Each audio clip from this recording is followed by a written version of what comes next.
ክቡራን ተመልካቾቻችን አሁን ስርጭታችን እንደቀጠለ ነው። ስርጭት የሚተላለፍላችሁ ቴል-አቪቭ በሚገኘው IATV ብቸኛው የአማርኛ ቴሌቪዥን ጣቢያ በእስራኤል ነው። አሁን ከህግ ባለሙያ አቢቢታው ጋር ቆይታ እናደርጋለን። ሰላም ጤና ይስጥልኝ። ባይገጠማቸው እንደም ተመልካቾች እንደምን አለ? እንዲያው ታታታታታ አልኩብህ አይደል? መስመር ላይ ነበርክ? አይ ጥሩ ነው። አዎ አንዳንድ ጊዜ እንግዲህ ይኸውልህ ስለ እስራኤል ሂደት እስራኤል የምታደርገውን ክንውና አንድ ሰው እኛ ማንንም እንገላለን ብለን ወጠን አናቅም። የትኛውንም የሀገራችን ክፍል እናጠቃለን ብለን አናውቅም። ግን ለሚነኩን ግን 10 እጅ እጥፍ እንበቀላቸዋለን፣ እንጎዳቸዋለን። እስራኤልን ማንም ሊነካ የሚችልበት እድል የለውም። ዛሬ ራሳችን የመከላከል የምንችልበት ኃይል መከላከያ ሰራዊት፣ ፓርላማ፣ ህግ በህግ የምትመራ ሀገር እንደሆነች እያሳየን ነው። እንግዲህ በዚህ ዙሪያ አንተም ታውቀዋለህ። አንተ የህግ ባለሙያ ነህ። ለአንተ ምንም ማለት አልችልም። ደህና ነው ወይ? እንዴት ነህ አንተ? እኔ ደህና ነኝ። የሚገርመው እኮ በዓለም ዙሪያ ያሉ ሀገሮች የዜና ቋንቋ እኮ ነው የሚያዩ። በሳምንት አንዴ ትክክለኛ ያለፈበት ወሬ ቢያገኙ ጥሩ ነው። እኛ እኮ በየደቂቃው በየ5 ደቂቃው ነው ዜናው የሚቀየረው። እውነት ነው። ስለዚህ ሁሉም ኦንላይን ስለሚተላለፍ እንደገና ደግሞ ቅድም ስትናገር እንደሰማው ሁሉ ይቀኑብናል፣ ሁሉ ይጠሉናል። አዎ እንግዲህ ሚቀና ሁሉ ነው እንዲሁን እንትን ሀብቴ እንዲሰነብትልኝ ጠላት አታሳጣይ ብሏል ንጉሥ ዳዊት። ስለዚህ ጠላቶቻችን ይኑሩ፣ ባሉበት ይኖሩ፣ እኛ ደግሞ ኑሯችን የመቀጠሉን ሰብአዊ መብትን ማስከበሩን ዲሞክራሲ ማስከበሩን በዲሞክራሲ የምትመራ ሀገር እንዳለችን እንቀጥላለን። በዚሁ የምናደርግበት ነው። እውነት ነው። ማንም ይከለክለንም። የሚጠላን በሙሉ ከፈለጋ ይከታተል፣ አይመልከት። እንደው በዓለም ዙሪያ እስራኤል እስራኤል እስራኤል እስራኤል እስራኤል ይነገራል። እስኪ ተውን፣ ለቀቅ አድርጉን እንዴ! በእስራኤላውያን ጭንቅላት በተሰሩ ነገሮች አለ እንዴ ዓለም ዛሬ ብዙ ቦታ ደርሳ የምትገኘው? በተለያዩ ወቅቱን ወይም ዘመኑን የተመለከቱ ግኝቶች በማን ጭንቅላት ነው የተገኙት? በእስራኤላውያን ጭንቅላት አይደለም። ስለዚህ እስራኤል ደግሞ ይሄን ትኩረት መስጠት የሚያስፈልግ ሁኔታ ነው። ትክክለኛው ፍርድ ሰው ግን ዋናው ዞሮ ፈራጁ ሌላ ነው። አብይ አንተ ጋር መነጋገር እንፈልገው በእውነት እጅግ በጣም ታሪካዊ ውሎ ነበረ ማለት ይቻላል።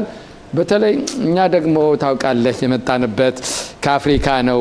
እንደ ሀገራችን እንደ እስራኤል አንድ ህፃን ሲወለድ በተወለደበት ቀን የሚመዘገብ መዝገብ የለም። ወይም ስንወልድ ሆስፒታሊና ስንወልድ የነበረው ዛሬ እንደዛ ነው። ኢትዮጵያ በነበርንበት ሰዓት ግን የከተማ የአካባቢ የገጠር አዋላጆች አሉ። እነሱ መጥተው አዋልዱ ይባላል፣ እንወለዳለን።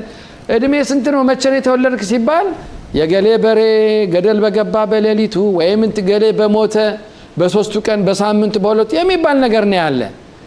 ያሁኑ ደግሞ አሁን ባለንበት በአደገች ሀገር ውስጥ እድሜን ማስተካከል እጅግ በጣም ከባድ። በዚህ ዙሪያ ግን አንተ ከፍተኛ ጥረት አድርገህ የተደረሰ ፍርድ አለ። ምንድነው እሱ? እንግዲህ በመጀመሪያ ደረጃ ይሄን ቦታ ስለሰጠህ ይሄን ጉዳይ እንዳብራራ በጣም አመሰግናለሁ።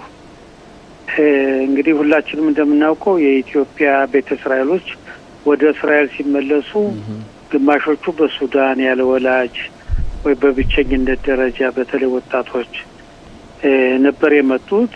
ሲመጡ ለመጀመሪያ ጊዜ ነው በአይሮፕላን የሚሳፈሩት እና አየር ማረፊያ ላይ ሲደርሱ ምንም እንኳን አስተርጓሚ ቢኖርም እድሜ ስንት ነው፣ የተወለድክበት ቀን፣ ወሩ፣ ዓመተ ምሕረቱ የሚል ጥያቄ ሲመጣ ብዙዎቹ ደንግጠዋል። መብራቱ በልጭልጭ ነገር አስበርጉጓቸዋል።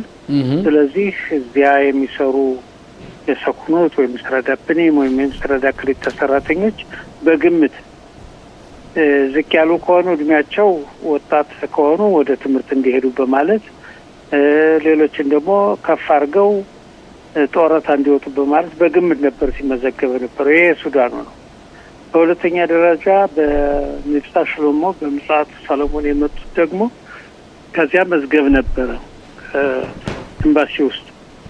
ያንን አመጣው ቢጠቀሙበት ኑሮ ይሄ ችግር ባልመጣ። ሶስተኛው ነው ዋናው አሁን የማየው ምንድነው እኔም ራሴ ከዚያ ከኤምባሲ ሰርቻለሁ። አዎ ህዝቡን ቃለ መጠየቅ አድርገን እድሜውን፣ ወሩን፣ ቀኑን፣ ዓመተ ምሕረቱን ጽፈን በኮምፒውተር ውስጥ አስገብተን በዩአር ዲፕሎማት ይመጣል። ያንን በሚስራዳ ፕኒም በሚስራዳ ክሪታ በስኩኑት ይቀመጣል። ግን ህዝቦች ፍቃድ አግኝተው ህዝቡ ሲመጣ አየር ማረፊያ ላይ ሄደው የሚቀበሉ ሰዎች እንደገና ሌላ ቃለ መጠየቅ ነው የሚያደርጉ። ስለዚህ ቅድም እንዳልኩት ድክመት አለ፣ ራብ አለ። ሁለመናው ብልጭ በሚልበት ጊዜ ህዝቡ መቼ እንደተወለደ ምን ቀኑን ሁሉም አያውቀውም።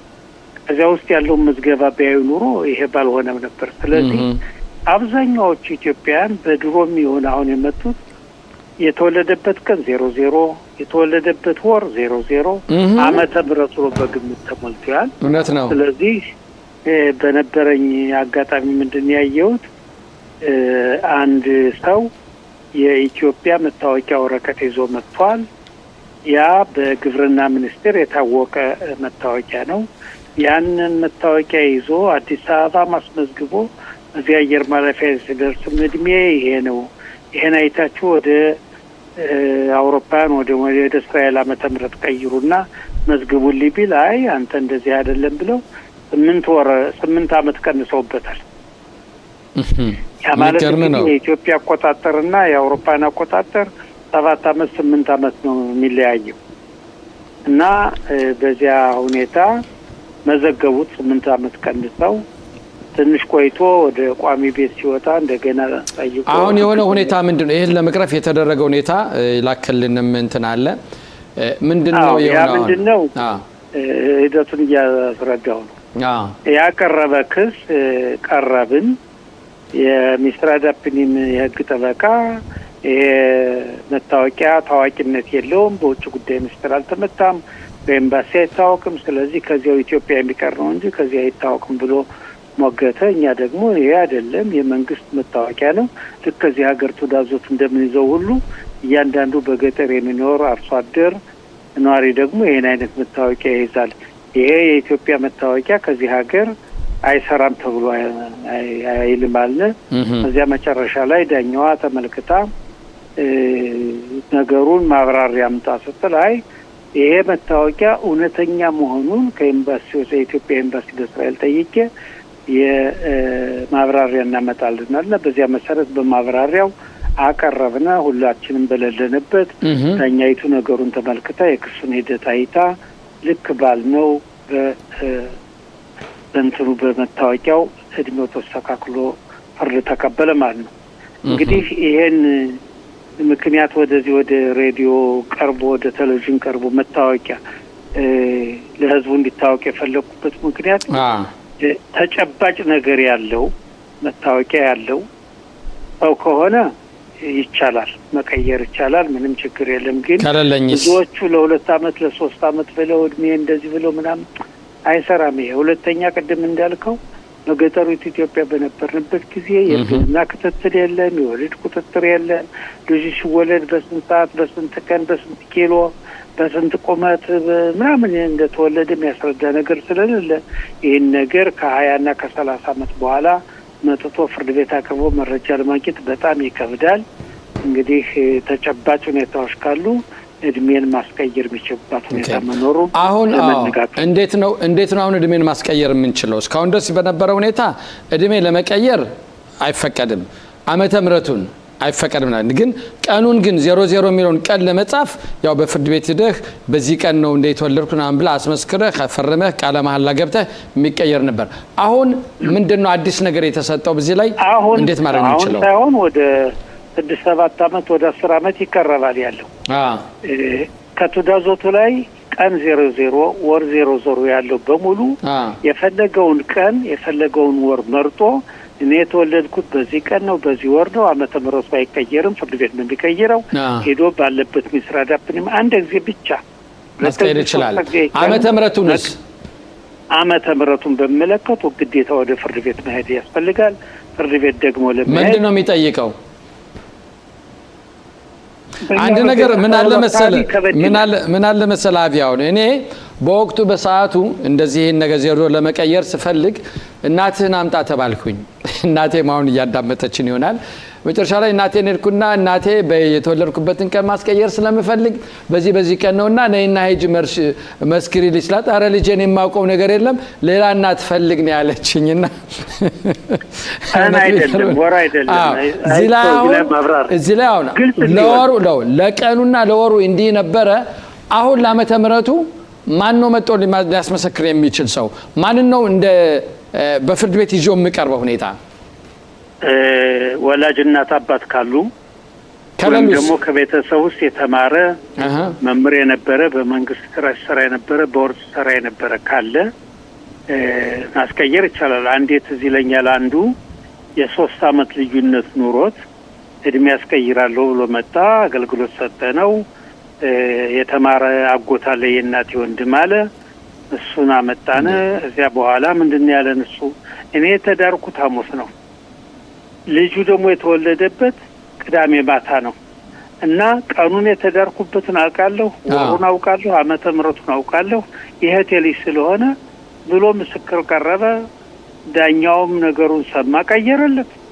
ግን ሁሌም ይሄ ኦንላይን ይችላል፣ ሁሌም ላይሆን ይችላል። እንግዲህ ዋናው የሚገለን መሰለ አንደኛ በተወለድንበት ቦታ በነበርንበት ሀገር ወይም በአካባቢ ምዝገባ አልነበረም።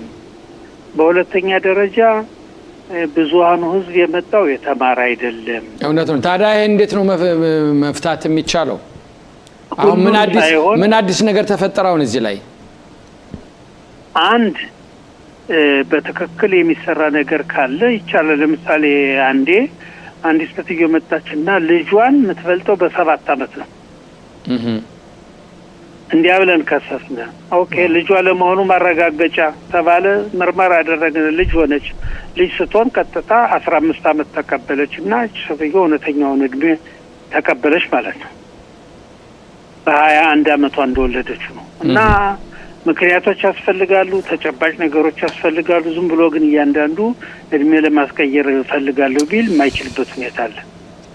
በምስክር ላይ በቃለ መጠየቅ ላይ መውደቅ አለ። ለምን አንድ ብዙዎች 30 አመት 40 አመት የቆዩ ናቸው። ለምስታውን ቆየ ይባላል። ይሄው ጉዳይ ስላለ ጥቂት ቸገር ይላል። እንግዲህ ምንድነው የሚባል አባባላችን አለ በአማርኛ የፊቱን ይላል ጓያ ነቃይ የሚባል ነገር አለ።